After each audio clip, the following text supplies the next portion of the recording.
मसूद अख्तर साहब, हम आपकी जानिब आएंगे। फ़िज़ाइया जो है वो किसी भी जंग में बड़ा अहम रोल होता है, और अगर देखा जाए पाकिस्तान और भारतीय फ़िज़ाइया का अगर मुआजना किया जाए, कंपैरेटिव एनालिसिस किया जाए, तो इस पर आपकी क्या ओपिनियन है?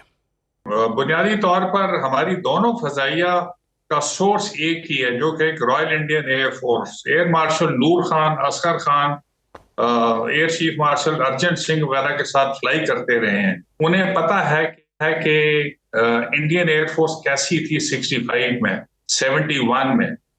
So we gave a good account of ourselves.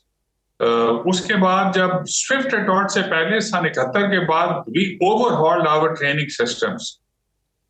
जब हमने कॉम्बैट कमांडर स्कूल बनाया एयर चीफ मार्शल जुल्फिकार के कहने पे, it brought about a revolution. Since then what do we do? We train like we fight and we fight like we train. और इस attitude ने सारा फर्क डाला स्विफ्ट रिटॉर्ट में, जब हमने एक कैलिब्रेटेड, ग्रेजुएटेड, प्रोपोर्शनेट, बराबर का रिस्पांस दिया। इस दफा का एक मैसेज है जो कि मैंने सुना है लोगों से, एयर चीफ मार्शल सिद्धू की तरफ से।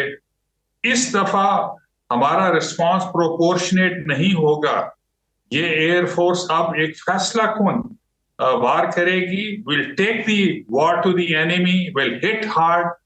और इंडियन एयरफोर्स का ये जाम टूटना चाहिए कि वो 32 स्क्वाड्रन की एयरफोर्स है और हम 18-19 स्क्वाड्रन की एयरफोर्स है। So we have done well. लेकिन Sidhu is a very humble person, very aggressive, very dynamic. उन्होंने बड़ी स्मार्ट इंडक्शंस की हैं एयरफोर्स में और सब चीजें सही की हैं।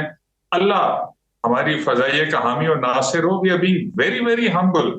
इंडियन एयरफोर्स भी, we consider this to be a professional air force.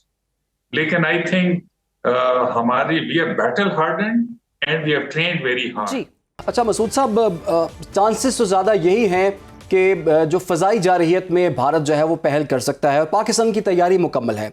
अगर मिसाइलों की रेंज की बात कर ली जाए और जो अपने अहदाफ को टारगेट बनाने की बात कर ली जाए, तो इस कंपैरिजन को आप कैसे देखते हैं? वंस अगेन हमें ब्रैग नहीं करना चाहिए, we should not boast too much.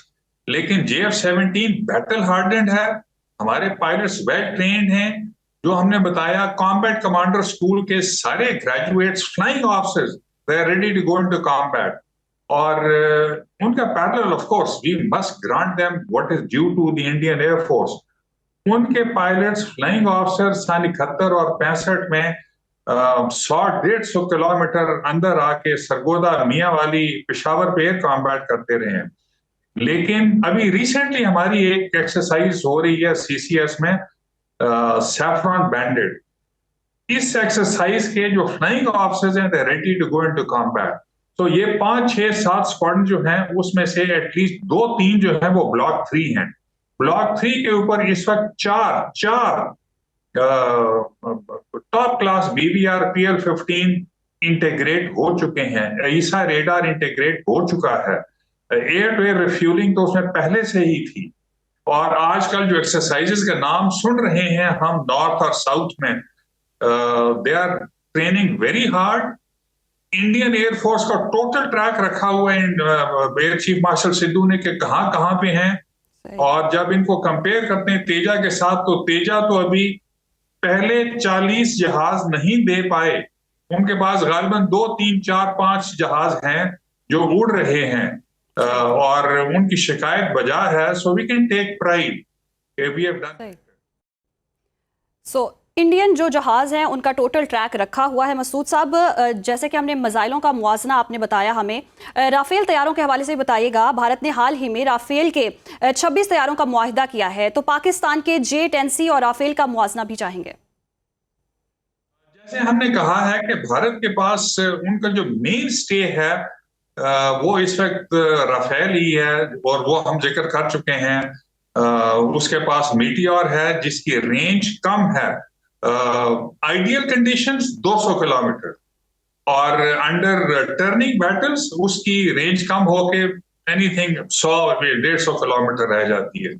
जो PL-15 है उसकी रेंज 200 से आइडियल कंडीशन 300 किलोमीटर। तो ये एक बहुत बड़ी एडवांटेज है। बाकी मिसाइल तो छोटे छोटे हैं, लेकिन एयर टू सरफेस और एयर टू ग्राउंड मिसाइल्स भी अवेलेबल हैं। मगर जहां जो जो बैटल डिसाइड करेगा वो एयर टू एयर मिसाइल और बियॉन्ड विजुअल रेंज मिसाइल है, वो काम करेगा। सो लेट्स सी, इंशाल्लाह ताला हम अच्छा अकाउंट देंगे।